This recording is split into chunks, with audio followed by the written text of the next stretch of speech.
Welcome to the MMA Roadshow, episode number 166.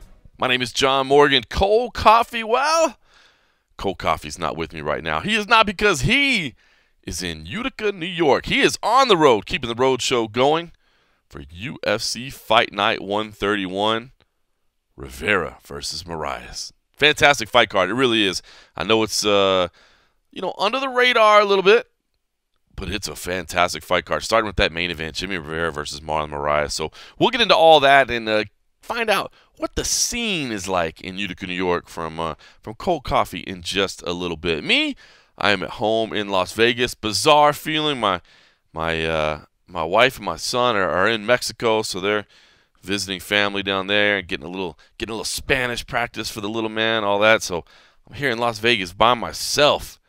It's a bizarre feeling, I'm telling you that. So, yeah, just sitting here in the house by myself, sipping on a frosty beverage like you do on a Thursday night, getting ready for the MMA Roadshow. Happy to be home. I'll say this. It was a long journey home. Of course, everybody's still talking about UFC Fight Night 130. Darren Till versus Wonderboy Thompson. People still debating how the fight should have been scored and what mattered, and, of course, the weight stuff and all that. Man, did you see the video? Hopefully by now you've seen the video. If you haven't, press pause and go find it. You know, we did a story. It's if you want to Google it, it's video. Darren Till lost vision while attempting to cut 11 pounds ahead of UFC Liverpool.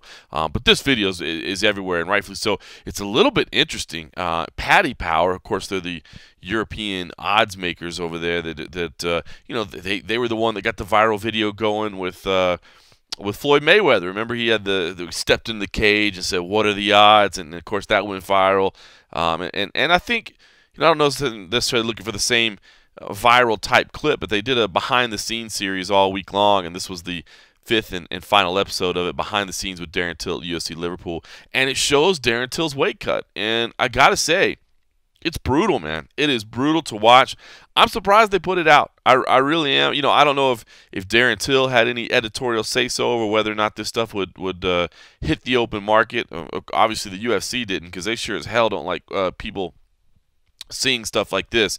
And I imagine that, behind the scenes, they might have a little talk with Darren Till and his folks and just say, listen, this is not the kind of footage we want out there. And rightfully so. I'll tell you what, if I was running a fight promotion, I wouldn't want it out either. It is rough, man. It's the final hours of Darren Till's weight cuts. He has about 5 kilos to cut, it says, beginning at 6 p.m. The night before the weigh-ins. That's about 11 pounds. So not, incredibly abnormal, but we don't know where he started, and we don't know how far along the weight process he was at that point. I mean, he was definitely still sweating. It's funny because, right before he started his weight cut, his final weight cut, I saw him in the lobby of the host hotel. We were leaving to go. I think we had filed our stuff because the internet was better there, and I guess we were going to get ready for would have been. Well, no, it wasn't the soccer game, so it would have been, I don't know, we were going to somewhere, I guess, just to keep working and what have you. But I ran into him in the lobby and just said, hey, how much further you got to go? And he was in real good spirits at that point, and said, just a couple kilos, nothing out of the ordinary, and looked to be in fine spirits, and then all this happened. And again, if you haven't seen it, you definitely deserve to see it. It's disturbing. It really is. It's disturbing to see it. But the funny thing was about me seeing him, I asked him, do you just kind of, what do you go do? What's your process or whatever? And he actually said that he just likes to run. He likes to put on plastics, and he likes to run. He actually says he doesn't like to do the sauna.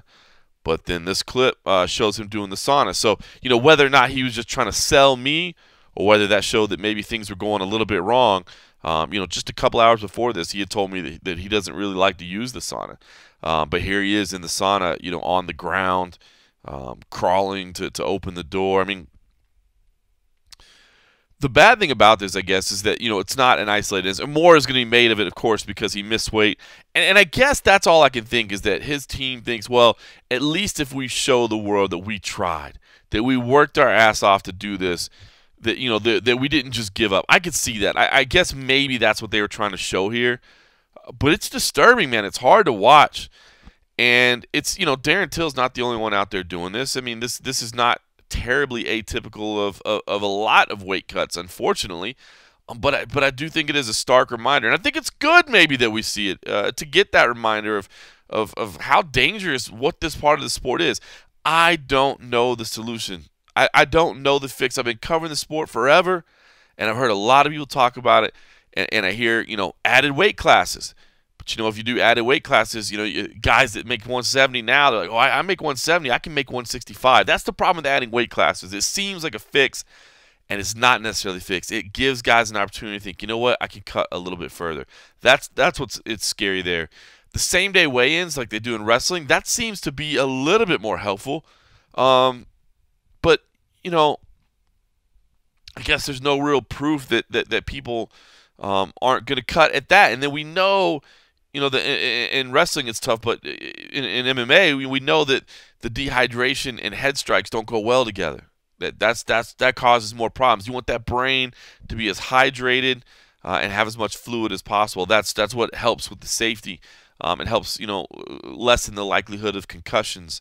And if you do those same-day weigh-ins, there's nothing stopping guys who are already in the culture of weight cutting from cutting to there. People are trying. California is trying, and I think progress will continue to be made. Again, I haven't heard the silver bullet yet. The one where you're just like, that's it. That's the fix. Maybe this 10-point plan from California is beneficial. But go watch this. Just go watch this, and I don't want it to necessarily be picking on Darren Till, because this is not atypical, and I think that's what matters. I do wish Paddy Power would have shown more. Hey, we talked about it last week. Hopefully you caught 165.5. Hopefully you didn't. If you didn't, hey, you still got time to listen to that too. But, I was kind of debating on whether more details on the family emergency that precluded Till from cutting weight for several hours would have been beneficial.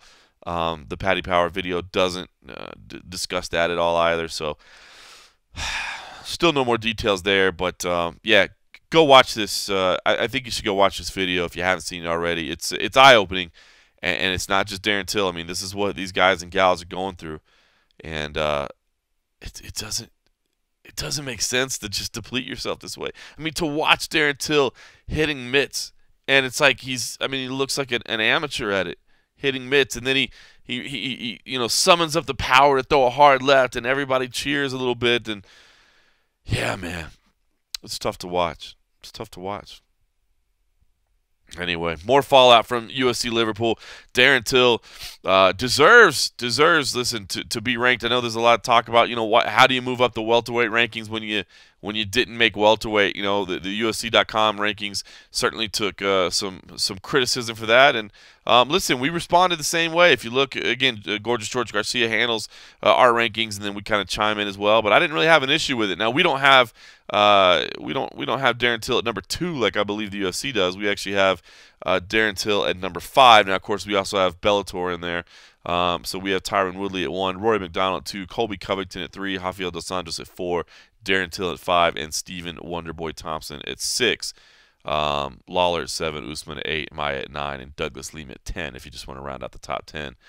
Magny all the way up to number 12 now. So, some interesting discussions to be had in that division for sure. I think it'll keep shaking out over the next couple weeks and months. Of course, UFC 225 got the interim title belt on the line, but continued fallout for Darren Till. I do believe in Darren Till's skill. I do believe that he's marketable as well, and I believe he'll move past this.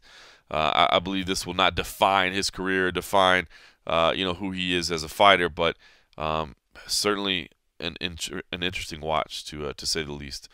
I was saying I'm glad to be home, because I'll tell you what, man, that journey home from Liverpool was freaking ridiculous. 4 trains and a subway, and 3 planes as well. And the sad thing is I have nobody to blame but myself. I did it to myself. I booked my own travel, but I'm trying to save money for the company. You guys that listen know that the bean counters are all over us, man. They're trying to trim down the travel, so I'm trying to stretch a buck if I can, maybe get another trip out of it. But dude, at 40 years old, man, I'm getting too old for that. Oh man, I was just exhausted. It was about 26 hours door to door, all the way for all the travel. And I was just done by the time I got done with it. Just wrapped up 165.5 and then just headed right out. I will say big thanks to Simon Head. It just worked out that even though my train journey was as crappy as it was, it was the best possible one in terms of early arrival to where he was going as well. So I did have Simon Head with me all the way until the last train stop to the airport. So that was kind of cool to have somebody there to keep your attention up, to make sure you're waking up at the right place to change for the trains, to navigate the train stations with no problem. That was good. Have somebody there making sure the decisions I was making on where to go were the right ones, and to fend off. We did get put on some late night trains with some fairly rowdy soccer fans or football fans, if you will, that were basically just hammered and looking to mess with people a little bit. So, it was nice to have somebody have my back there. So it was good hanging out with Simon Head for a few hours, and then finally made it home. And then from there, it was seeing my wife and son off to Mexico, where they will be until after International Fight Week. So maybe we'll sneak out around a little bit on Thursday night, since I don't really have a deadline when I'm at home anymore. I don't have much of a schedule, so maybe we'll try to sneak out and do some on-location stuff when Cold Coffee makes it back into town. But once we did get everything settled, we did get to go by the UFC Performance Institute. The PR team, they're starting to use the PI a little bit more, and I love it. Absolutely love it. Fighters are in Vegas. Let's use that space. Let's go talk to them there. I've been begging the UFC team to help do more of that. And I want to keep working toward that. If guys are here for a week or 2 weeks, let's sneak in an interview with them while they're there. Let's find out why they decided to come to Vegas, what's going on with their career. Just little quick updates. There's 500-600 people on the UFC roster. If we can snag one here or there while they're in town, one that we don't normally see all the time, let's just get a 5-minute update on what their career's at, where they've been going, what they want to do next, all those good things. So still working with the UFC team on that. Hopefully we can keep making progress there. But we did get a chance to go, and we spoke to Claudia Gadella, Joseph Benavidez, and Dan Idge. All those, if you want to see the full interviews, are up on YouTube. We'll also have some stories on MMA Junkie as well, but the full one's up there.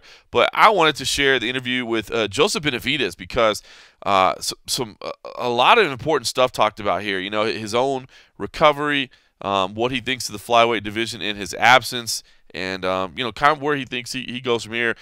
You'll hear some other voices, of course. I'm there. Brett Okamoto from ESPN is there. Adam Hill was there. Scott Peterson there. This was the local crew here in Las Vegas. So it was a little bit of a scrum interview, but Joseph Benavidez is involved in a big fight at UFC 225. Damn card is so loaded. I mean, he's down there on Fight Pass. He talks about that. He ain't exactly happy about it, but I'll let him share that with you. But UFC 225 next week in Chicago. What a freaking amazing card this is going to be. Myself and Cold Coffee are going out there on Tuesday. Of course, Matt Erickson lives in the area as well. He'll be there. Mr. Dan Stupp is actually going to be in the area. I don't know how much of the card he'll actually get to and the pre-fight activities and all that stuff. We'll find out about that. But I know he's going to be out there too. So maybe at the very least we can all get together for a frosty beverage or something. But anyway, listen, I wanted to share this before we get Mr. Cold Coffee to check in from New York. Figured that, hey, why don't we hear from Joseph Benavidez? Joe, what's the feeling right now to finally be getting back in the cage? I mean, it's not too long away at this point. Or are you letting yourself enjoy it at this point? Are you still a little cautious? No, I'm like, honestly, the best way, I'm just happy, honestly. It's amazing just being in this position again. It's been 18 months since I have been. And, it's funny because I'm a veteran, obviously, 34 fights, but I just feel like a kid again in the sport. So I'm happy in that regard. Like, this time away has done so much for me, like mentally. Like I said, I'm happy training, happy fighting. I got a whole new group and area and people and atmosphere around me, and that makes for good energy on my part. Just the change in general, like we talked about earlier with the hair, even just little things like that.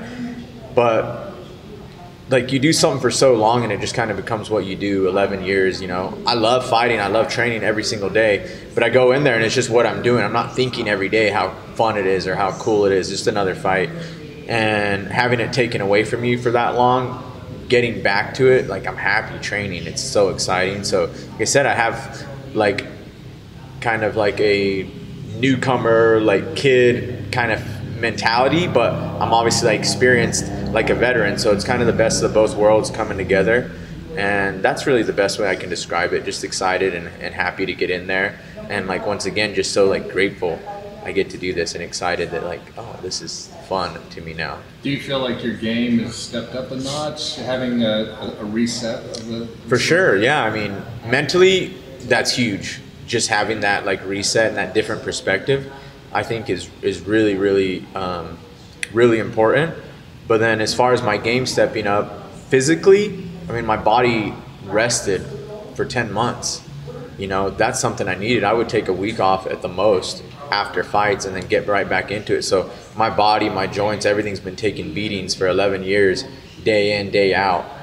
You never forget how to fight, so but my body rested to be able to perform even better. So yeah, everything just feels way better. And even with the UFC PI, like just the little things, the recovery, the physical therapy every day, having the strength coaches, you know, with my own program, everything feels way better. So physically, yeah, that's a no-brainer. Like my body rested for the first time in 11, 12 years. So physically, yeah, my game has definitely stepped up in that regard. It's a pretty positive attitude you've got overall, but you know, were there low points along the way? I mean, have you been happy this whole time, or has it been rough? No, not at all. I mean, it's funny because I look back at the kind of the sad moments, which is just after the surgery, just like miserable, you know, crying, just depressed, not sleeping, all that kind of stuff that goes with just having a surgery. Really just the pain and the uncomfortableness of it. And then a little bit mentally, you know, I got over it pretty quick. I think mentally it was just like, I'm out of surgery. What can I do? It really just sucked being helpless. So there was really, really low points, like crying naked with my dog in my lap. Like that's a pretty, you know, like sad, you know, moment. But and like waking up my wife because she could hear me, because I'd have to sleep downstairs on the couch, and you know, I'd say, hey, you know, get your rest. You've been helping me all day, filling up my ice thing, everything, and you know, she could hear me like crying or moaning or whatever and she'd have to come down, you know, and just like comfort me, I guess, for the most part. So like those are all really like sad and low, but like now when I look back at it, it was just an experience, and those parts went slow, but I look back and like, when was I even injured? I never felt like I was injured. And no one's gonna really care that I was injured after I fight. Like this, no one's gonna be like, oh, his fight was good, but remember he was injured or something. Like it doesn't matter at all. It's just about getting through it, and that was always my mentality. Just like, you know, just get through this, get to the next fight, because that's all people are gonna care about when it's said and done. No one's gonna be like, he looked pretty good, or he didn't look that good, or whatever, but he was out for 18. It's just not a thing. It's just an experience you have to get through. So I look back at it now, and yeah, those parts were hard, but I guess they just made everything, you know, that much sweeter. Did you watch fights along the way? I mean, were you keeping an eye on the division and seeing how things were happening, or was it too hard for you to watch and not be able to be in? No, I'd always watch. I mean, that's what kind of kept me going and, you know, motivate. I watch fights regardless. I mean, there's enough of them to watch, so they're always on. But yeah, I would watch it. And yeah, as far as the division goes, I was like, that was one positive thing I was looking at. I was thinking, I'm sorry, I'm just looking straight, but I appreciate all of you guys. John's hair, Brett's handsome. I mean, you know, sorry. Anyway,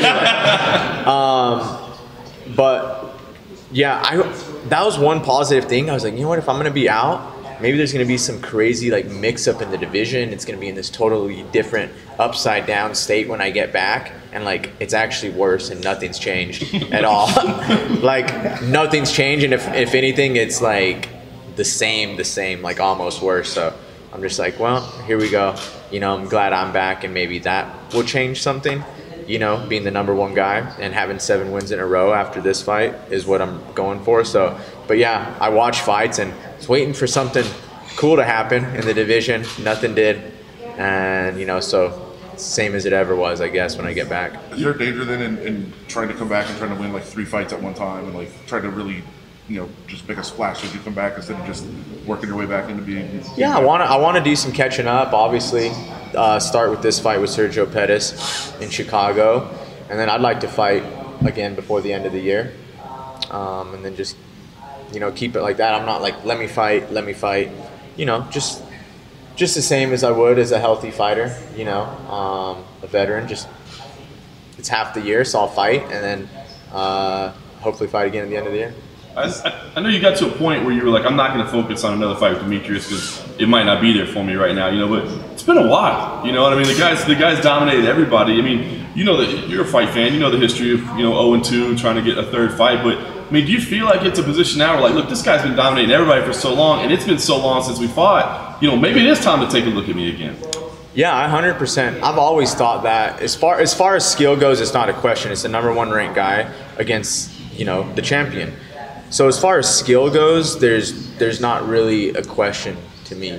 You know, if you want to have the two best people fight, we're gonna have amazing fights 7 times, and I think even a 5th fight, a 6th fight for us is more exciting, maybe even more marketable with some of the fights he's been doing, just, you know, to fill the card and get and him defend his title. So I think the thing about our division too is there's not like a big super fight. So all we really have is skill and talent and, you know, exceptional skill, chaining things together in MMA. You know, we have the best ever fighter, so all we really have is skill, so why not let the best 2 fighters fight? It's not, I understand when sometimes the best fighter doesn't go fight for the title because he's gonna make more money and there's gonna be more pay-per-views and there's a little more marketing involved. But with our fight, with our division, there's not that anyway. So just have the best 2 people fight. You know, 7 wins in a row, I think it would be hard to deny me after that, especially since he's fought everybody else and I've beat the next guy in line, Henry Cejudo. What will get you over the hump to beat Demetrius if you fight him again? I don't really think there's a hump to get over. I mean, I think a lot of people forget that, you know, we had a split decision in our first fight. The second fight, that's all people are going to remember, but that's the sport. You remember the last fight, you remember the last thing. But people don't realize how much of a coincidence that is. I mean, have you ever seen him knock anyone out with 1 punch besides that time? Have you ever seen me get knocked out with a punch or even hurt?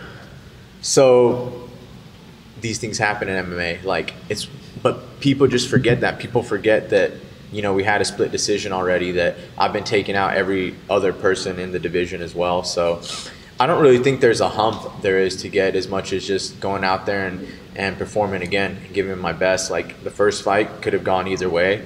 We both obviously got better since then, so I don't think there's a huge place where he's better than me or anything. He puts things together really good, and, you know, I need to do the same. Like, I have the tools, as everyone says, to beat him, and I think everyone in the division does. You know, the way they think they can fight is perfect and can beat anybody, but it's about going out there and doing it. So that's all it really takes. Like, I have what it takes to beat him. You know, I've showed it in fight with him and other fights as well. So not a big hump, as much as just like giving me another chance to go out there and do it. I haven't definitely given him my best fight. There's a ton of things I wouldn't even mention, but I mean, I probably have in a few interviews about that first fight and some things going into it that weren't right. Like, I couldn't train for like a month before that fight, but I still took it, you know. And then the second one, best I ever felt in my life, but that's not the way the sport works. Like, you can feel as good as you possibly can, and you only have a chance at winning still. You know, so it's not like a marathon where when you're running it, if you're running that time, you're gonna probably run close around that. No, I can feel good, but doesn't mean I'm gonna fight good. Like, that second fight was the best I ever felt in my life, and that was what happened. He never did it again. It's never happened to me, you know, before or since.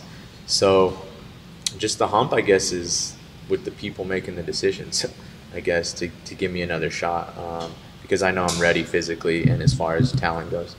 Now, you mentioned the division in a way is worse off than when you left. Do you think the UFC snubbing the flyweight division a little? I mean, there hasn't been a flyweight on the main card on any pay-per-views this year so far, and you're on the early prelims of this. Yeah. Punk's on the main card. I mean, just the fact that you asked that answers the question. They're definitely snubbing the flyweights. I mean, I'm the number one. No other person in any division in the UFC with the #1 ranking by their name and 6 wins in a row would be buried on Fight Pass. Not a main event, not kicking off the card, just buried in Fight Pass. I mean, you answered your own question. I mean, what other theory is there to have besides that they are snubbing us, or it's something, you know, personal towards me or the flyweight division? Those are the only real options left, because that wouldn't happen to any other person in any other division. What's the most disappointing part about that? It doesn't affect the fight, so it's really hard to be disappointed in that. It's just, you want to be respected by your bosses and obviously like your peers and stuff. So that's more the disappointing part, is just like everything you put in, and then you just almost feel disrespected and, definitely underappreciated. Like you said, it wouldn't happen to anybody else, so you have to feel very disrespected as that part. No one with 6 wins in a row and a #1 ranking by the name would be there. So just, disrespected, underappreciated in that respect. And really just like fans, I feel I don't like the fact that, I've gone through a lot just to get to this fight. 18 months, 13 months post-surgery. And I've gone through a lot to get there and a lot in my career. I'm doing my job. And with the #1 ranking by my name, what I've done in the past, I'm doing my job a lot better than a good percentage of everyone else, right? So it just doesn't make any sense. So I guess another disappointing part is just like I was mentioning, the fans, like they can't just turn on their TV, my family, my friends, everyone that wants to see me. Some people don't have Fight Pass. Some people, honestly, as simple as it sounds, aren't going to log in and put in all their information to get a fight on Fight Pass. I mean, they're just not going to do it. And yeah, so that's kind of disappointing. When you talk to people like, sick, it's on pay-per-view or whatever, and you're like, no, it's on this app called Fight Pass. Like, oh, never heard of it. How do I get it? So just little things like that. But the big picture is, just, being underappreciated by the people that should appreciate it. Do you worry at all that that's indicative of their thoughts towards giving you another title shot, or it's just the division? Like, it's not you, it's the division that we don't want to put on. I think a little both. I think honestly a little bit of both. I know the division. Like, I know it's a little bit because of the division, but it makes me think it's because of me as well. And I could just be making that up, but just other instances throughout the past have made me think that as well. So I think it's a little both. I wonder, when we say it's the division, obviously this is a problem that we've been talking about for years, but when we say it's the division, are we really saying it's Demetrius?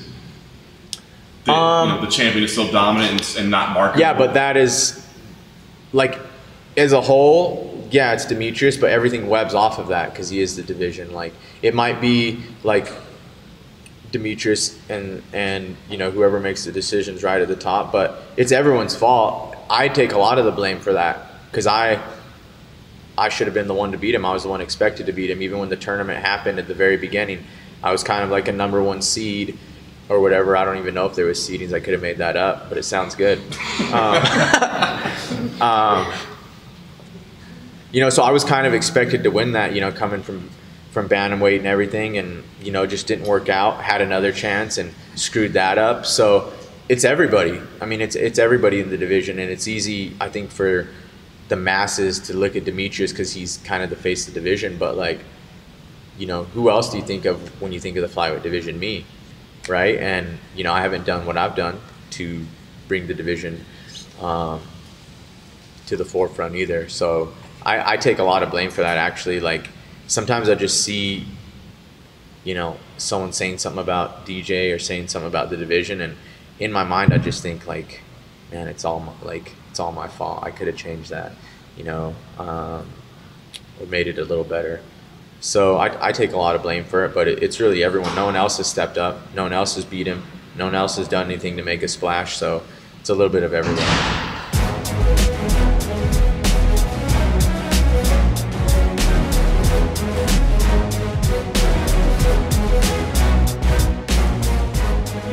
Welcome back to the MMA Roadshow. That was Joseph Benavidez. Plenty to talk about there. And the man is, I don't know, I guess when you get that long away, you get to think about some things. He's definitely bringing up some hot topics. But we'll have to save that for another time because, as promised, it is the man himself, Cold Coffee, all the way from Utica, New York.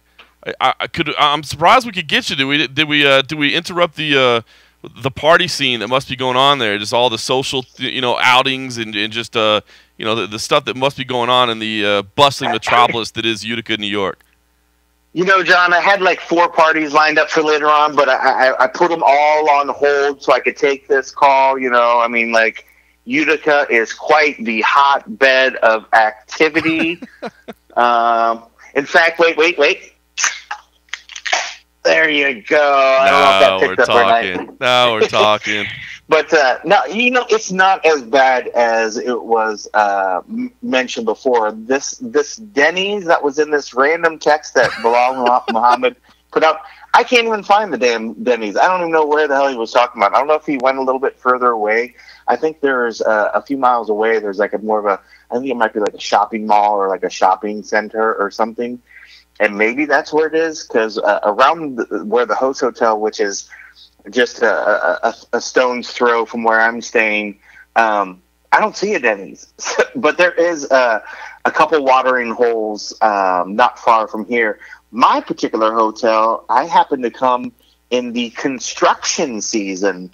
So the lobby is completely under construction. The bar is non-existent. I guess there's a room on the lower floor in the back of the building where I guess a guy's like sort of set up and has like beers and bottles of alcohol or something. I happen to be staying at the Concom Hotel, which is the production team that puts on the event, and these people can party. These people drink. So they gave me the lowdown that it was not a good situation in that room, but I didn't want to even try that in any way, because there was this little watering hole that I found across the way called Griffin's Pub, a nice little divey hole in the wall, which oddly enough, last night it was pretty funny.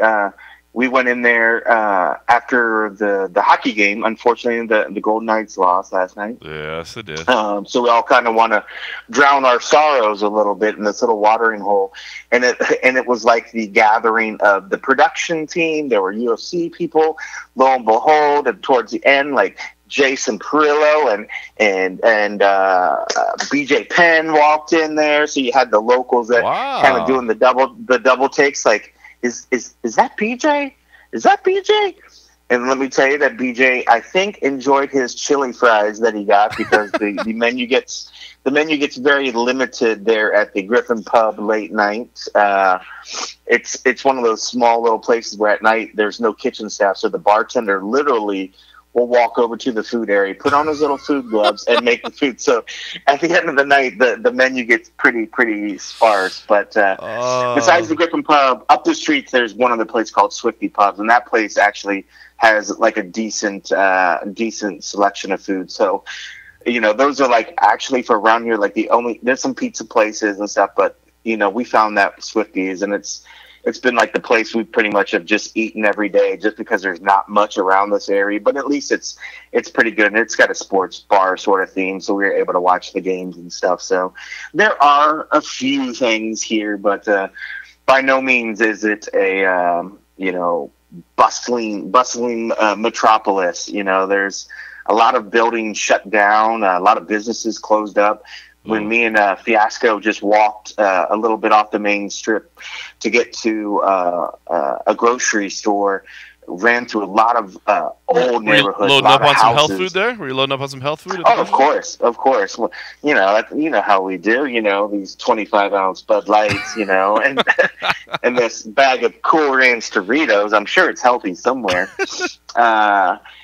But like a lot of the houses, there are a lot of older houses, big old houses, but a lot of them are just in really, really a sad state of affairs. But you got the sense that maybe at one point that was like a real like important area, maybe like a money area, because these houses were huge.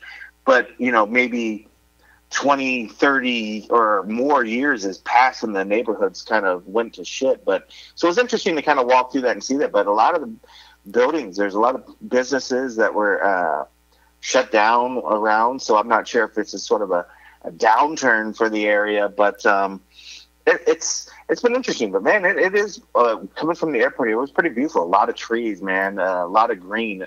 In some aspects, it reminded me of some of the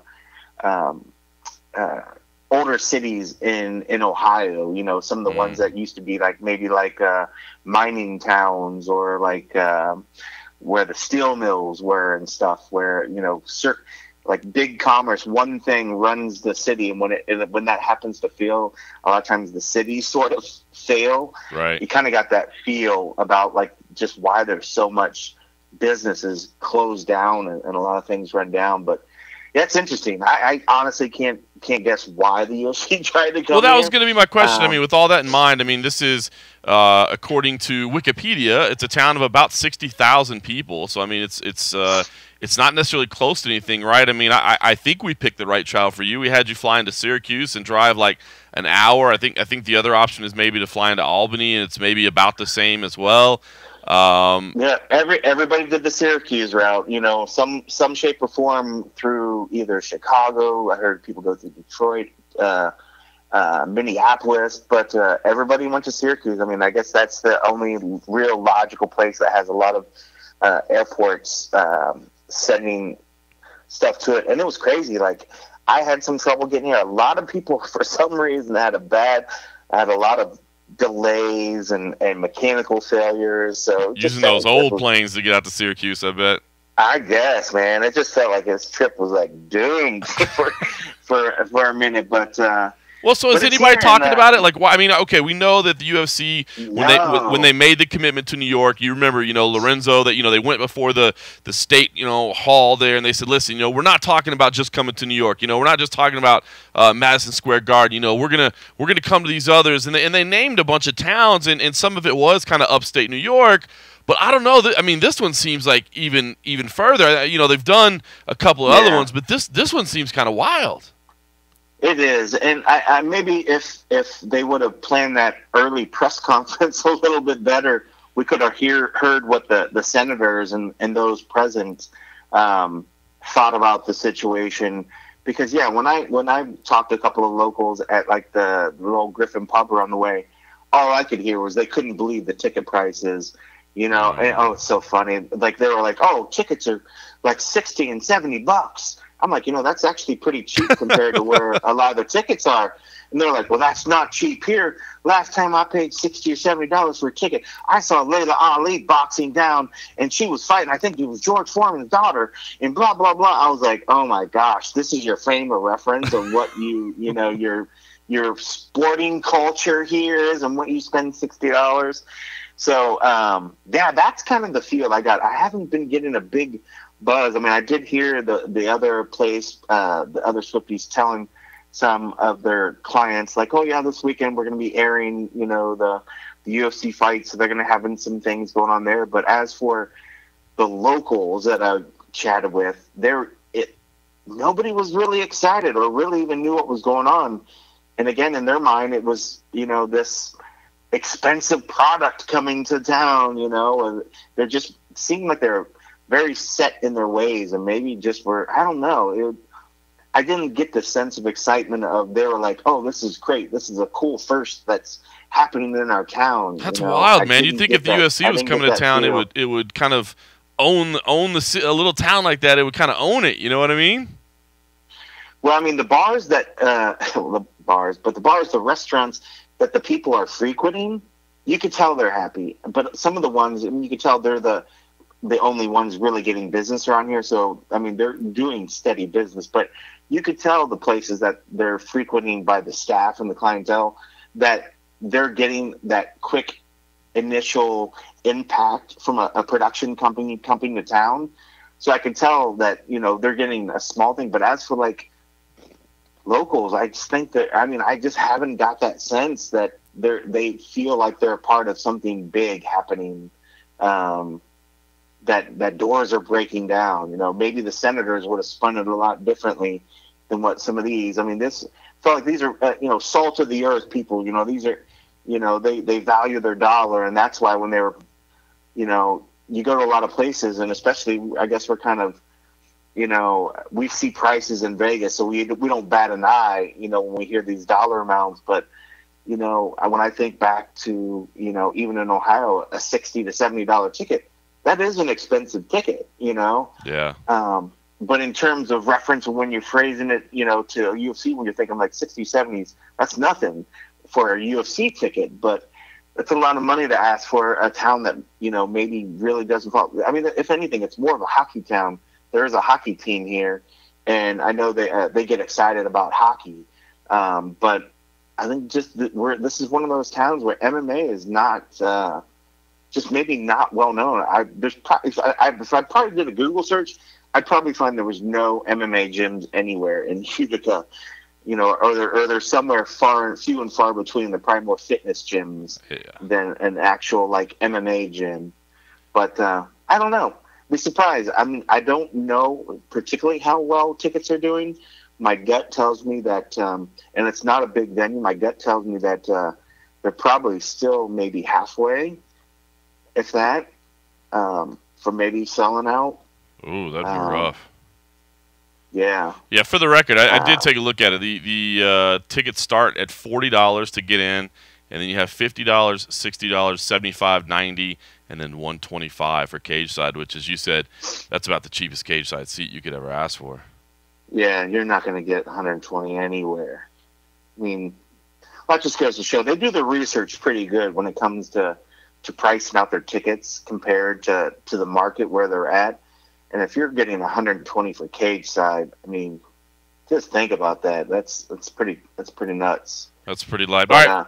Well, let's talk about the national interest. I mean, it is a hell of a main event. I mean, Jimmy Rivera versus Marlon Moraes, very, very important fight in the bantamweight division. And I think just a damn good fight. I mean, you try to break this thing down. It's a coin flip to me, but it's not getting a lot of attention overall. I think, it is in the middle of nowhere, so there's not a lot of media there. It is a short 5 days. It's crazy to have a Sunday fight and then a Friday fight, so it's a very short turnaround from an event that had a lot of attention and a lot of controversy. And then, of course, next week is UFC 225 in Chicago, which is just this massive card that everybody's already, hyping up and doing interviews. There was there's already conference calls, and we talked to some people in Vegas. So, I mean, there's a lot going on around that already. So it is weird that this fight is kind of not necessarily getting the attention that it deserves, but I mean, you're there on the ground. Give me the idea. Jimmy Rivera, Marlon Moraes, a little bit of a grudge match. Definitely an important fight in the bantamweight division. What's the sense that you're getting around these two men? Are they hyped up? Do they feel disrespected that they're not maybe getting the love? I mean, Jimmy Rivera's from the area to a degree, so maybe he's excited about that. I don't know. What's your feeling between these two headliners? Jimmy definitely is excited, and he feels he's going to get a pretty good pop from the crowd, and I don't doubt that. But it's weird, hearing all this build-up. I think it's been a while since a lot of it happened. I think there is some animosity there, but I also feel like it's happened so long ago that I don't really get any sense of real anger from Marlon's side by any means, even though in the face-off you see him very intense. But when you talk with him, he doesn't seem really all that fired up about it. Right. It just seems like another sort of day at the office. He's already ready to, have the fight and be beyond it, and he said pretty much as much to radio and to us, that, once this fight's done, like the beef's done, if he gets that win, he'll move past this.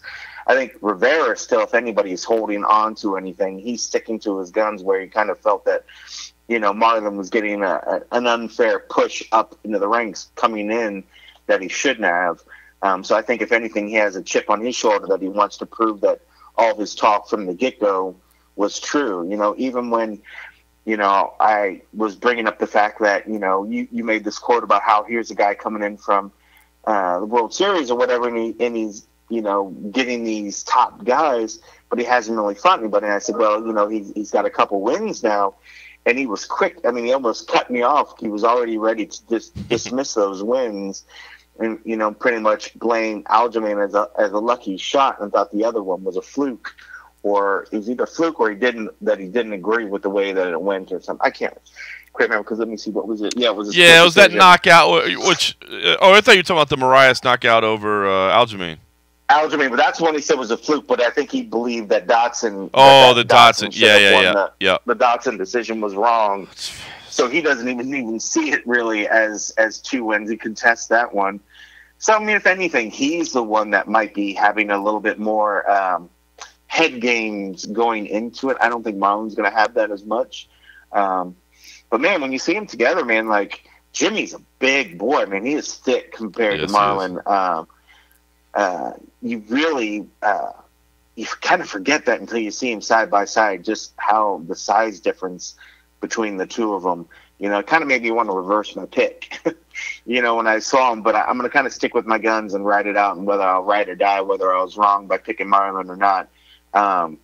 Seeing Jimmy, and Jimmy is very focused, but if anything else, with the sort of head games playing a little bit more, and he seems to be holding on to it more than Marlon. If anything, that might possibly, not that I'm hoping, just hoping to keep my pick right, that might affect him more than Marlon if he actually is a little bit more emotional about this fight than Marlon. But even today, they weren't even the most heated face-off. If anything, it was it Daniel Tamer? Yeah, one of the Tamer brothers. Daniel Tamer came out and basically just ended up headbutting Julio Arce. Just walked all over. That was crazy. Yeah, and Julio took it like a man and just smiled and didn't flinch, didn't emotionally react back, And I was just like, bro, you barely made your weight in. Just chill, relax. You're fighting tomorrow, The Tamer brothers. They got both those guys, man. They're little bulldogs, man. I'm excited to watch both those guys fight. Yeah, I was thinking about that. When was the last time? I mean, I know we've seen Nog brothers fight together. Have we ever seen the Diaz brothers? Have they actually fought together on the card for the UFC? No, I don't think they have. I don't think they have. I was trying to think about it too because it must not be historical. Because I think people would be making a bigger deal out of it. Now, I know one of them was a late replacement, so maybe that's part of it. I mean, we've seen it a little bit, but it is still pretty damn rare. It's still a pretty cool story. It is pretty rare, yeah. I mean, because even I was trying to think of Jim and Dan Miller. Jim and Dan Miller. I think they came close to fighting on a card once, but I still don't think that they fought together. It's just crazy, but I mean, it's a great fight. I think it's been great. I think the only thing really, to go back to why I think there's some lackluster feel about this. You're right, it is a short turnaround with the last one. But I mean, what am I just waiting to turn on the TV to watch? I'm ready to watch the NBA Finals tonight. Last night I was dying to watch the hockey games in the finals. I mean, this fight card is smack dab in the middles of two of the biggest sports in the U.S. finals. I think people just, this is one of those ones where unless it was a huge card, people just don't seem to care right now. It's a fair point. It's NBA mania and NHL mania. Like, you go to Vegas right now, if they tried to have a UFC card right now in Vegas, there would be people that would go or whatever, but right now the city is so high on the Golden Knights, there's nothing that can touch that right now. People are so pumped up. In fact, I haven't been this excited for a Stanley Cup in a long time, and I think it's brought a lot of excitement back to the game for a lot of people that were just, even just tuning back in because people want to see how the miracle story ends, how this so I think it's a tough week to be trying to smash another sport in the middle of two finals. It's just rough. So, I mean, I definitely think that's a lot to blame, but I think it's gonna be good. I mean, I think that Marlon fight's gonna be good. I think the Gregor Gillespie Vince Pichel fight. That's a big fight. That's gonna be a lot of fun. I mean, if anything, there's a couple of ones that might steal it, but that one could steal it for the night. As for like just hard action, I mean, that one could be just lights out. I agree, and I'm high on Gregor Gillespie, man. I believe he's got a ton of talent, man, and I think this is a big test against Vince Pichel, who's hits as hard as they come. I'm excited for that fight. I think that's a real meaningful fight as well. But you make a lot of great points, though. I mean, there's just so much competing for attention, and there's no media there to really relay stories. And if there was, I mean, there's so much to compete with right now. Not one local media outlet showed up. That's no crazy. Local news at all. No local news at all. I don't know if they tried to reach out and they just didn't, but I didn't see any local media outlet at all throughout this week. So is it basically just you and Jose Youngs from Fansided? That and this guy this young guy for, I think, when I asked Chelsea, I was like, who's he with? She said MMA Brazil. I'm like, well, that's odd because he's like white Caucasian kid, in the middle of nowhere. But I think he drove in from somewhere else in New York. And then like Kimura, I think is what she said the other spot was. Interesting. But besides that was it. Wow. Not one local news. And I thought for sure we would have saw somebody today. So maybe, I don't know, maybe they'll show up on Fight Night or something. But yeah, I was a little surprised. That just goes to show that if the local news isn't even popping up to see a first in their town, they just don't seem to give a care right now. So it's a little interesting. So it's gonna be a struggle. That's all right.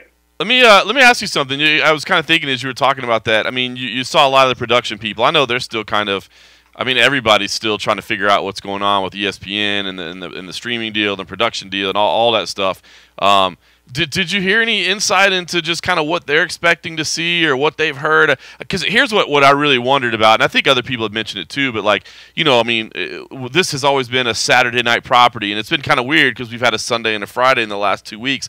But I do wonder if, ESPN, it's not exactly like they're hurting for content on the weekends. I mean, they have so many deals with so many sports leagues, including, collegiate athletics as well. And I wonder if there's a possibility that in 2019, the UFC isn't such a Saturday night only commodity. Maybe that's only for the 12 pay-per-views, but as far as, the 30 fight cards, maybe we get some more Wednesdays or Tuesdays or Thursdays or whatever, kind of depending on what's going on with other sports.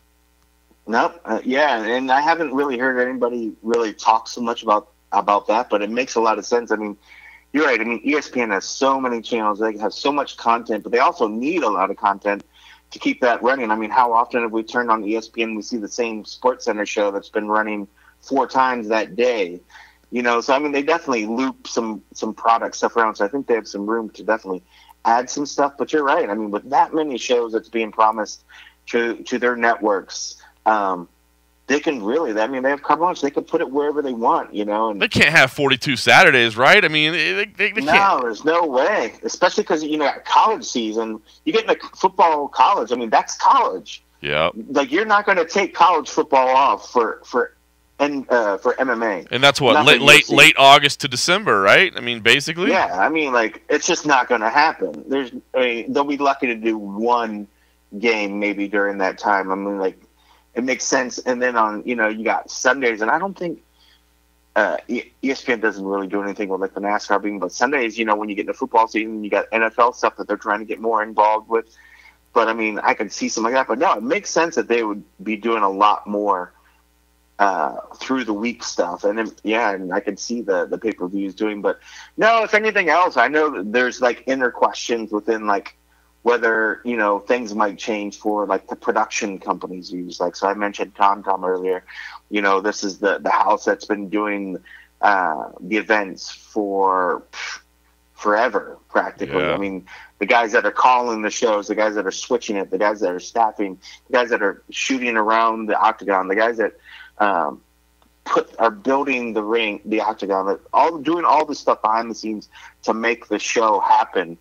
ESPN has its own people, and they have their own thing. So you never know if on their events, if they might switch that up. I mean, there's some talk that some of the guys internally think that might be some changes. There's, some talk that think that maybe that the production within the UFC might change a little bit. A lot of guys on the inside think that no, nothing's going to change. But I mean, when a bulk of your shows are all catered towards one network, they don't need a bunch of advertising on their network when they have so many other shows to advertise for. So if you have a ton of guys that just crank out promos, they could take your promos and you could run it onto maybe the website and do whatever. But if it's going to the ESPN Plus and they already have to advertise for a bazillion other events going on, they don't need as many stuff. And ESPN has their own people to do a lot of that stuff as well. So I don't know. It's going to be interesting to see how it shakes out. It's going to be a lot of moving parts. It definitely parts. Seems like there's going to be some changes. Yeah, I mean, I think it has to be. I mean, it's a big deal. I mean, I still think it's going to sort of shake its way out, but I don't know. It's interesting to see. So I'm anxious to see. Yeah, it's going to take some time. I think, and to be honest with you, I mean, there's probably details that the UFC doesn't even know yet. You know what I mean? They're still probably trying to figure that out, but it will be interesting to how it shakes out. All right, let's talk about. Let's see. We talked about the main and the co-main. The Tamer brothers on there. I think this card is actually. I mean, there's not many fights on here where you just go, eh. I mean, I think there's stuff to talk about with all of them. I mean, Jake Ellenberger versus Ben Saunders. That's a great fight between veterans. I did want to ask you, Sajar Eubanks and Lauren Murphy. I mean, Sajar Eubanks, such an interesting character. because I was clear. I mean, I'm very high on her abilities. Watching her on the show, I was very impressed with what she was able to do on The Ultimate Fighter. But then, man, when you don't make weight for a world title fight, that is. That's tough. I mean, that's something that's going to stick with you for a long time. But seeing her back in it, I saw your interview with her, but just kind of want to see kind of what you felt about her energy, her attitude. I mean, she basically kind of made it seem like, hey, listen, it's not great, but I had a dry run and I got some experience, and now I'm going to be even better. But I don't know, did you believe her? Did you feel like, are you excited still about watching her fight, or are you kind of sour on her after what happened, in December? No, I mean, I definitely not sour on what happened. I mean, if anything, I mean, she only affected herself. I still think she's a great fighter, and it, certainly didn't make me butt sore with the fact that she kind of ruined her own opportunity. But no, I did believe it, because I mean, she came in today and she looked good. I mean, nobody really looks good on weigh-in day, but she looked decent. I mean, so she corrected what had went wrong there. I thought she looked better than Lauren Murphy. I thought she looked more energetic and probably could have lost a little bit more. Lauren looked drawn out. She looked really drawn out. Laura looked super drawn out. And Sarge is strong. She's super tough, man. And she's got such a good jiu-jitsu game, and she's been so focused on working on her hands and working on the other elements while still working on her jiu-jitsu. I think we're going to see an even better and more focused Sijara in this one, and I think Sijara is just going to work her. I mean, Lauren is super tough. She's got good hands. I think she can make something happen, but if she's not fully there, because this was a really, really tough weight cut, that's putting yourself in a bad position against someone like Sarge that is coming in and is on another, what seems like, if you take her on her word, she's on another level right now. She's corrected the mistakes she's made in the past. She feels good. She feels confident. She feels like she has a strong team behind her. So, I mean, she's ready to come in and have her moment that got taken away from her. I think she's worked hard to overcome that mistake, and I think she really wants to relish that time in the spotlight. So I see her coming in focused. I see her coming in and doing what she needs to do to dominate, really. Yeah, it's a big fight in the flyweight division. I mean, we know obviously that Valentina Shevchenko is going to be next in line, but there's when you're first filling out the division, man, those early wins are important because you can kind of get yourself placed up there high. And Sijara said it. I don't know if she can get it in 2 fights, but she's not too far off. I mean, there's not a ton of people in there yet. She could get back to a title fight pretty quick. Yeah, when you think about not a ton of people in there. She actually had, I mean, this is her official debut, and she's the number 2 ranked flyweight. Yeah, so that should tell you. That should tell you a little something. That should tell you about the depth of the division. When you're having your debut and you're still number 2 in the division.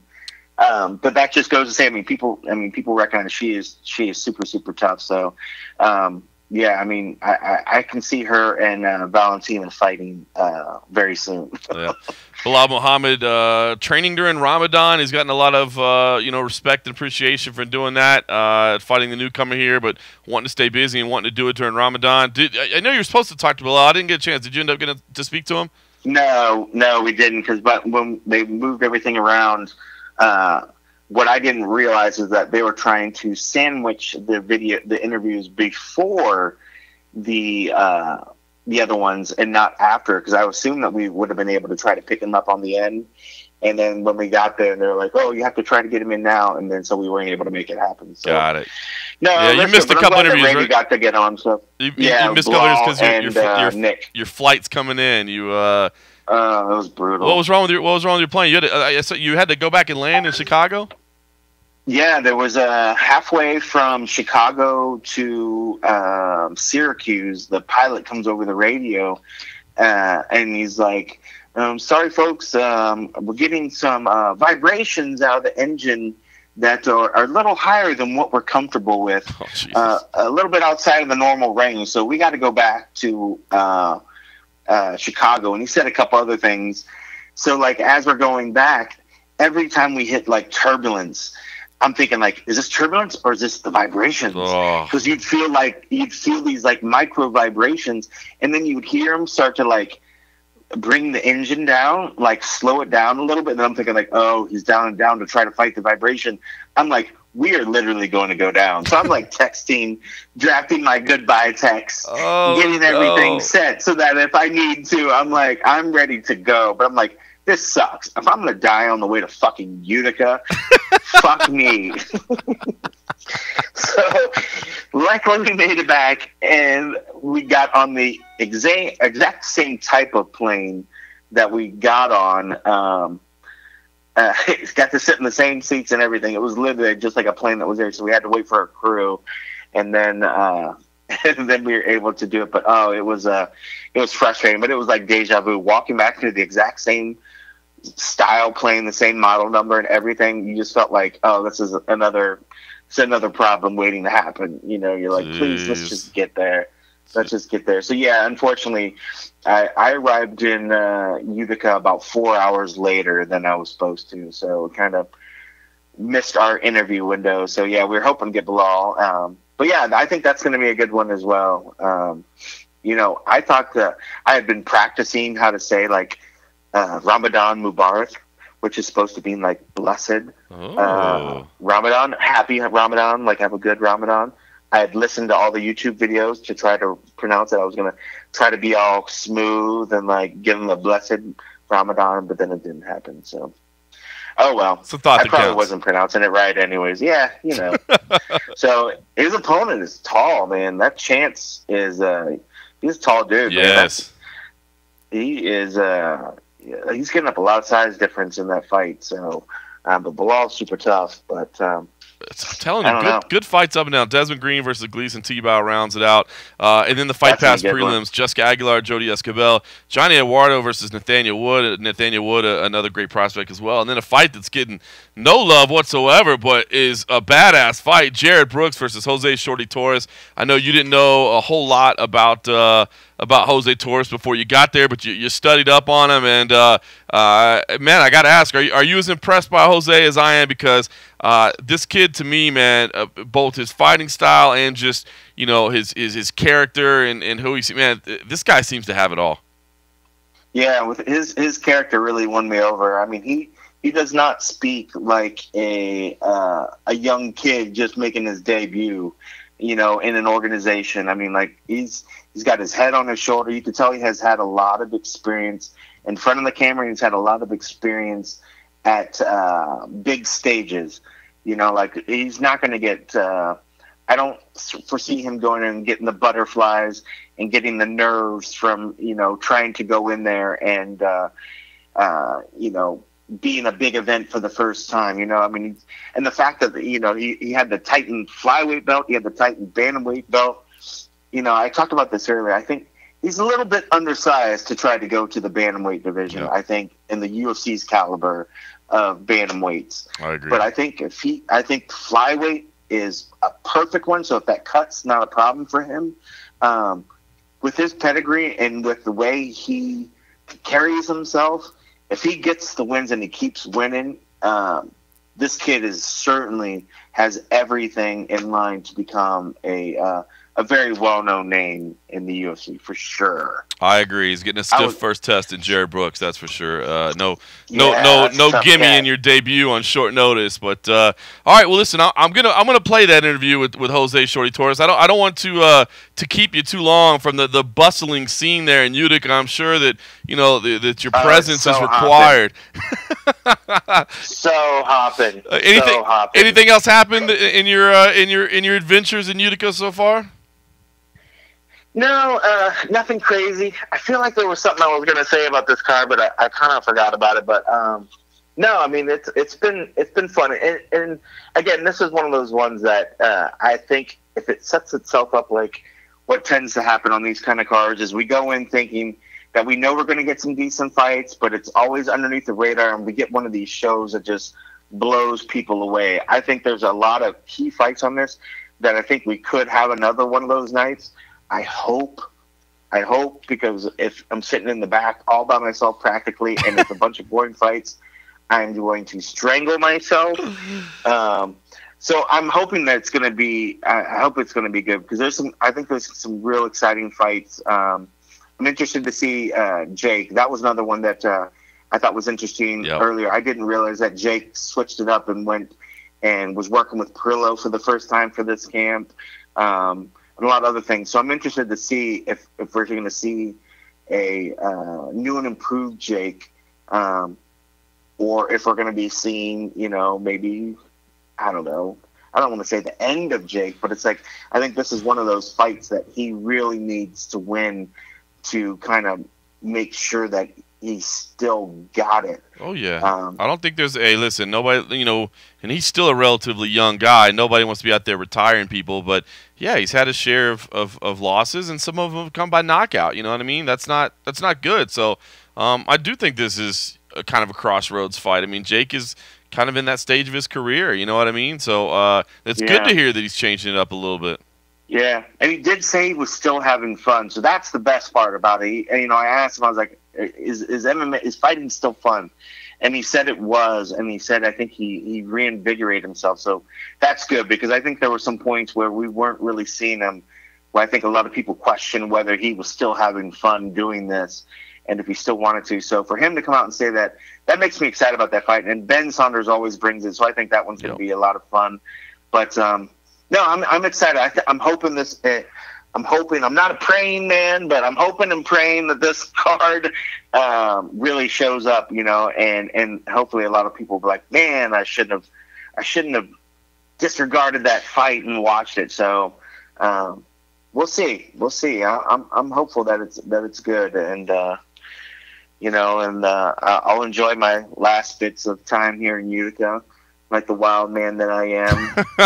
I'm sorry that you'll have to be with me in Chicago next week. I know that'll be a big step down after your adventures in Utica. Yeah, I know Chicago probably won't line up, but Chicago ain't got nothing on this place. They ain't got nothing on this place. Work calls, and we just have to go where they schedule the events, man. So we'll apologies for that.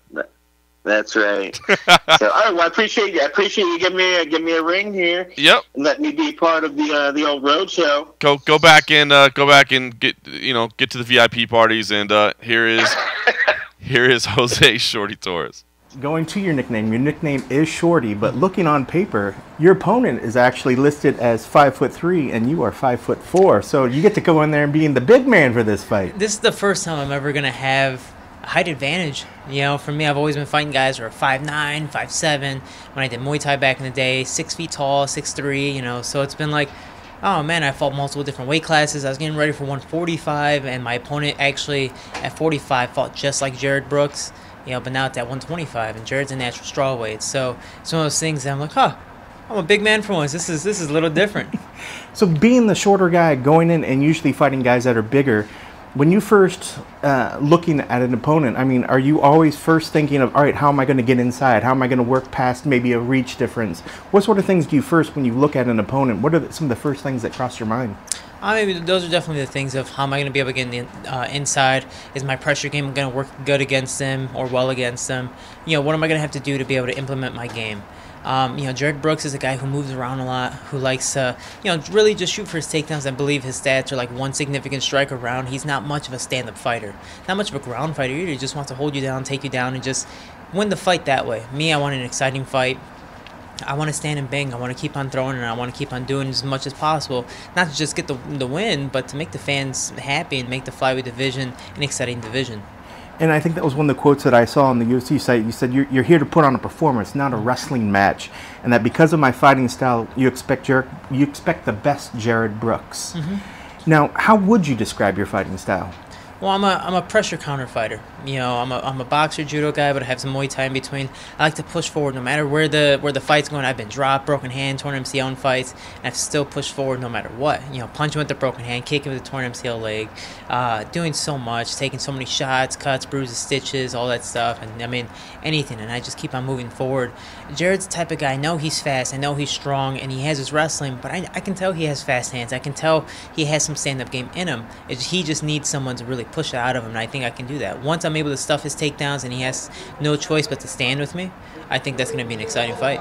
Now, you coming in undefeated, haven't, but I think you're 25-1, so you've lost it at the amateur level, but, lost it as a professional isn't something that you've had to deal with. But for you, is it about keeping that undefeated, or would you rather go out there, put on a good performance, maybe go out on your shield, or is it about keeping this undefeated thing going? You know, for me, I lost my very first one, and now I'm 32 straight, which is awesome. I never meant for that to happen. I never meant for me to be a champion. I just wanted to keep on fighting and enjoy the sport.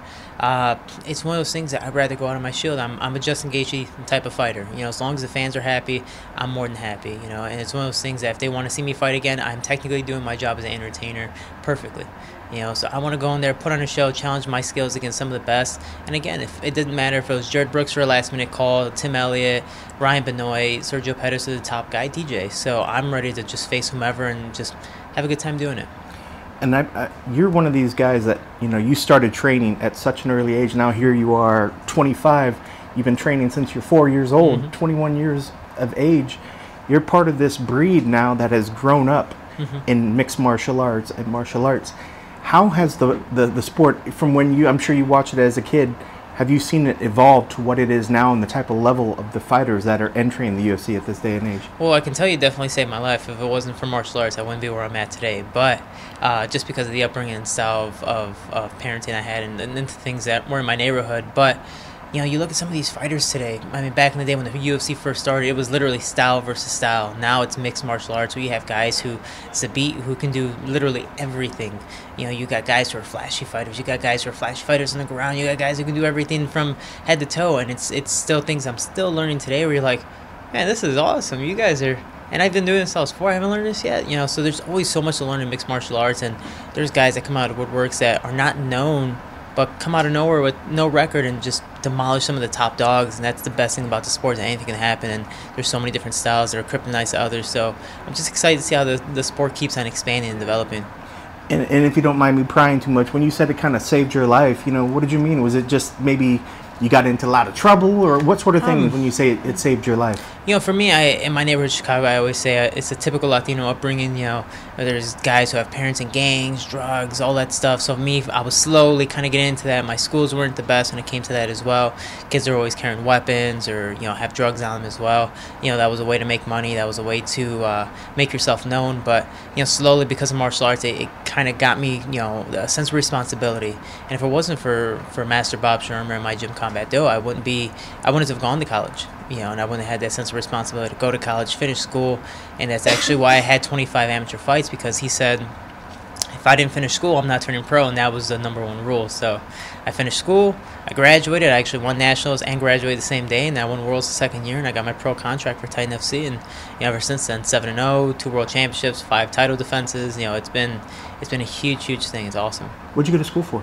I went to school for Triton College. I got my associates in science, and then I went to McKendree University and got my bachelor's in leadership and sports and exercise science. Was it one of those things that you did because you wanted to make sure you just cover your bases for after fighting, or is that something that you, I mean, is fighting obviously right now is what your goal and your focus is. I mean, was there plans of being something else at one day, or? Yeah, I've always wanted to be a coach. I've always wanted to be like a big brother figure to a lot of people. So originally I wanted to be a gym teacher, just to help out as much as possible, kind of get that same upbringing where the gym teachers and the coaches were, you know, my lifesavers in a sense. They steered me in the right direction. But for me, if MMA didn't work out well, I always thought of, I've seen some phenomenal fighters who are literally probably some of the best in the world get injured, or, you know, outside circumstances come into play and they just can't fight anymore. So for me, I always had a backup plan just in case. Worst comes to worst, I have my degree. I can read, I can write, I can do all these specific things just in case that things just don't work out as planned. And I'm noticing a theme, even going back to when you were 4 and you said you wanted to be a hero like Goku or some of the Power Rangers. You definitely, I get the sense that giving back to community and helping others better themselves is something that you're, you know, trying to do with yourself. Yeah, and I mean, my gym's been around for 20 plus years, and yeah, I run my own website, my own merchandise, and anyone who supports me, 20% of all my earnings goes to the kids in my gym. You know, I'm not trying to do this to be a millionaire. I'm not trying to do this to make a huge living. Yeah, it helps me in my training camps, but it also helps the kids, you know, get to travel, train, and get different experiences. You know, I wasn't able to go to, you know, wrestling camps or some tournaments because I just didn't have the money. You know, so for these kids, it's nice to be able to say I can give back with the little money that I do have, mainly because of my merchandise I'm able to sell and people supporting. So it's a huge thing that I'm always, you know, I took care of 2 kids specifically after the wrestling program, and now they're 18 years old, and I took care of them since they were 11. You know, so I've been kind of like a big brother figure, a father figure to a lot of people, and it's it's a cool way of living for me. And it makes me very, very happy to know that I'm helping change in people's lives, hopefully. Yeah, and we've seen guys recently, like Brian Ortega really has the Ortega Foundation, is really using this platform to kind of propel his own interests and his own philanthropism. So are you looking forward to be able to take this UFC platform and use it to help people even more? And that's something I've always wanted to do. I've talked to so many different promotions when I was trying to get signed, and finally the UFC was able to sign me, and I go, that's all I need is a platform. You guys don't need to do anything else for me. Just let me get on the pedestal, and I'll talk the rest of the way up there. And for me, I know I can do it. Skill-wise, I know I'm a great fighter. I've done so many things at only 7-0. Again, Conor McGregor was 14-2 at Cage Warriors when he won 2 belts. I was 5-0 and defended 1 in the process. So I'm doing things in record time, and I'm not planning on stopping anytime soon. I was planning on going for a 3rd belt, but this last-minute fight came in, and I couldn't say no. So for me, it's one of those things that I'm just trying to do as much as possible in my possibly decently long career. We'll see where it goes from here, but this UFC can be a huge pedestal for me to help a lot of people in my neighborhood and just around the world as well. I think that's great. At Titan, you were a champ at flyweight and at bantamweight. This fight's at flyweight. Is the goal at some point to maybe switch between the 2 different divisions, or is flyweight where your heart is right now? Flyweight, I'm definitely a flyweight fighter. Given in a proper training camp, I'm definitely a flyweight fighter. I was called, I believe, in a 9-10 day notice. So cutting the weight, getting ready for what featherweight fight was, a little hard. And I got to cut weight today. Everything's gonna be good, and then make weight tomorrow, and be able to have a phenomenal performance. But for me, flyweight is a division that I believe needs me the most. Bantamweight's a great division. I feel better. I know I'm strong, but some of these guys, I've trained with TJ Dillashaw, I've trained with some of the best in there, and I'm just like, oh, okay, maybe, yeah. No, I'm a flyweight. You guys are pretty strong. So for me, I want to do all the things I can do at flyweight, but if the UFC needs me as a last-minute replacement for a bantamweight fight, I'm more than happy to do a Donald Cerrone, put on a show, and give the fans what they want.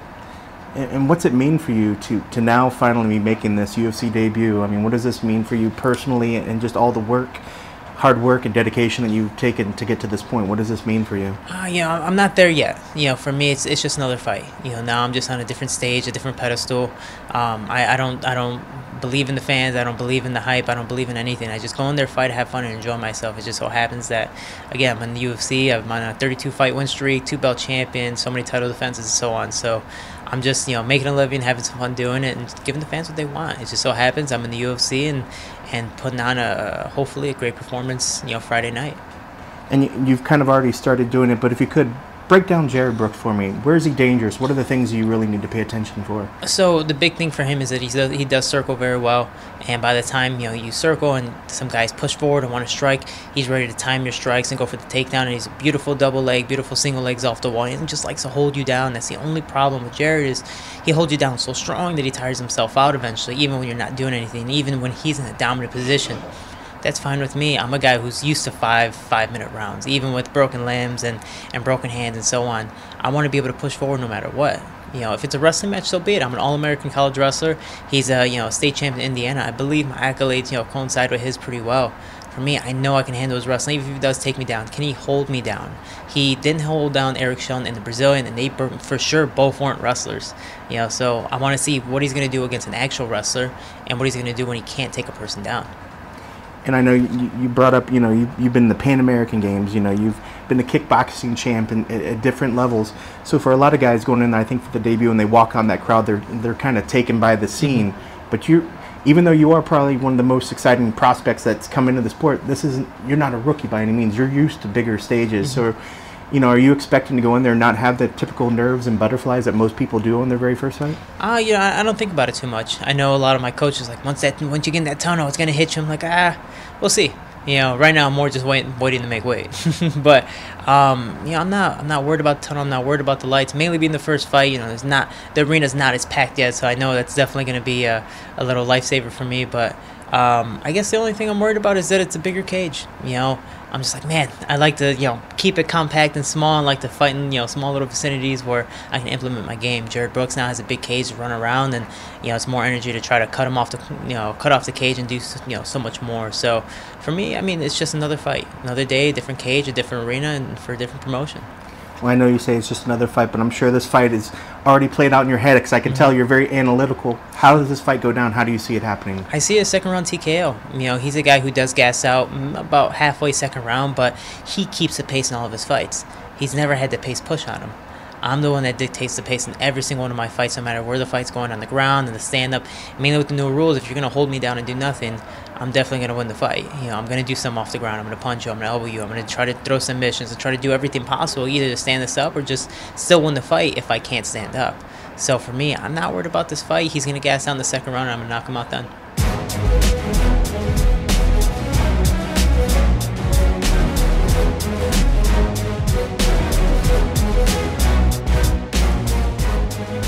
All right, Shorty Torres weighing in there. That was the cold coffee interview special.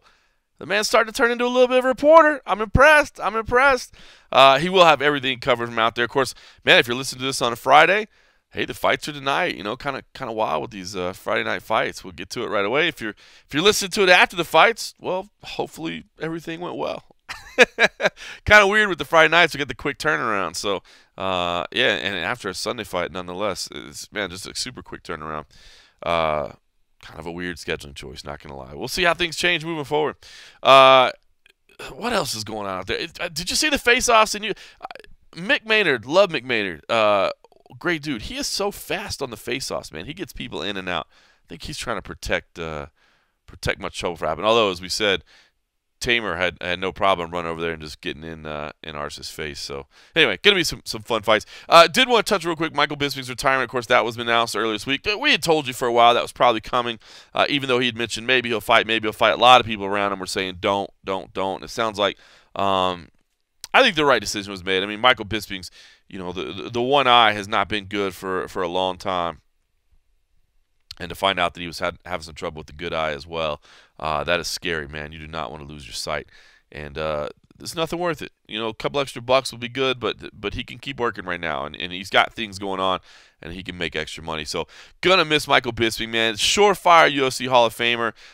They've already got everything planned for this year, so I don't think they'll put him in this year, but I think they'll put him in next year. Maybe they'll make a surprise exception and do it. And Evans does a lot with the Hall of Fame, and he's seen Michael Bisping's career from up close. So I don't know. Maybe they'll push. I mean, Michael Bisping's certainly deserving of being in the Hall of Fame. Doing it this year maybe would be the right thing to do. I don't think it hurts anything waiting until next year, but maybe it just doesn't seem as immediate. They've got a pretty full cast already. There's one more announcement to make. Whether they'll add him in time, I don't know. He'd certainly be deserving. It's funny because I thought Michael Bisping was a deserving Hall of Famer even before he won the title. I really did, and I knew it would be an argument. But man, you just think about what he's meant for the company and what he's meant for the growth of the sport in his native market over there in the UK.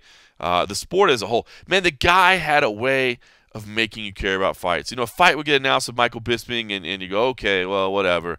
And then he just had a way to make you care. He had a way to make you invested. It was trash talk, but I don't know, like at a better level, I think, than sometimes what we're getting now. Some of the stuff now is, a little over the top, I guess, a little too much. Although he did he did tell Vitor Belfort, there is no Jesus, right? Your Jesus isn't real. Yeah, that was got to be up close for that one. I believe that was in Sao Paulo, open workout face-off. And he got in his face. That one always stuck out to me. But, man, crazy. The guy was always such a fun guy to cover. In China, I mean, now it turns out, yeah, I was one of the few media that was at his last fight, got to interview him that week. And, that was a sad result that happened there with Kelvin Gastelum over in Shanghai. But it was funny because, I had been told, hey, listen, this is such a quick turnaround. There's so much to do. Like Mike is trying to keep his media commitments to a minimum. So if we can't get him for you, for a little one-on-one, please be understanding. And of course I was. I mean, coming off the loss, knowing what he was dealing with, I would have understood if Mike didn't want to talk to anybody. But he came in and they told him, hey, here's the request, and he said, absolutely, let's sit down and do it. And gave a great interview, man. It was fun. So I mean, that was one of his last, I guess. I guess that was one of his last fight week interviews ever. So, to be there was quite an honor. It was a damn shame the way the fight went down. I know everybody was kind of bummed after that because Mike, I think everybody, now that he has a podcast and now he's been on TV so much, I think everybody sees it, right? I mean, the guy that you see throughout his career that seems like just such an asshole, like that's not who he is. Maybe he's a little cranky around weight cuts and that sort of thing, but man, he's as good as they come. So hats off to Michael Bisping. I'm glad he made this decision. It would have been cool for him to have one more, but there's no sense in going out there and risking it. So listen, I wanted to share one other thing real quick too. And, I did a quick little interview last week with Dana White, just a couple minutes. It had to be brief. I was told to keep it brief. And, of course, I was just back there behind the scenes where they were trying to get things done quickly. So I understood. But I did ask him about the ESPN deal. And he dropped a number in there. I don't know if anybody picked up on it. And I should go double check it myself. But I think the number he said was $112 million. Which I believe is the average pay of the Fox deal. Everybody's been citing this 160 number, which was the last year, but don't forget this was escalated all the way through. So it did not pay 160 a year. It paid 160 in the final year. I think the number he said was 112. So to go from 112 to 300, again, I know there's much debate, and there'll continue to be much debate. Is this deal a win? Is this deal a home run? Was it good? Was it bad? Did the UFC have to settle? But I don't know. I thought I'd point that out. That everybody's been like, well, they basically doubled it. Well, I know they damn near tripled it, if you want to go that far, from what the average payout was. So just, when you're having the discussions over whether or not you think it was a win, whether or not you think it was a loss, I just thought that number stood out real quick. So anyway, just thought I'd throw that out there. One little factoid we didn't get to last week. So listen, Cold Coffee and I talked a lot about the card. I do think it's worth your time on Friday. Hey, maybe it's not worth your time on Friday. Maybe record it and watch it Saturday morning while you're waiting for the Golden Knights game, right? In Vegas we're still excited about the Golden Knights. We lost. It's 1-1, so we lost our home ice advantage, but we're still excited about it. So, maybe you record it and you watch it on Saturday, and you can skip all the commercials and watch it. But I do think there's some really good fights on here. Next week, myself and Cold Coffee, as mentioned, will be out in Chicago, so we'll have full coverage out there, and we'll be back in the same place. So it's always a little more fun when we can get together, do this, and who knows, maybe we'll sneak a little guest on there or something. We'll see who's all around, and then. Then we'll start laying out June and July. I'm still waiting to hear back from the bean counters at USA Today on where they want us in July. So we'll kind of let you know about all that. But somehow or another, the Roadshow always finds something to do. Hopefully we find something to keep it interesting even when we don't get to be together. Oh, well. Still having frosty beverages. All right, we'll keep it brief. Hope you enjoyed everything. Thanks for listening.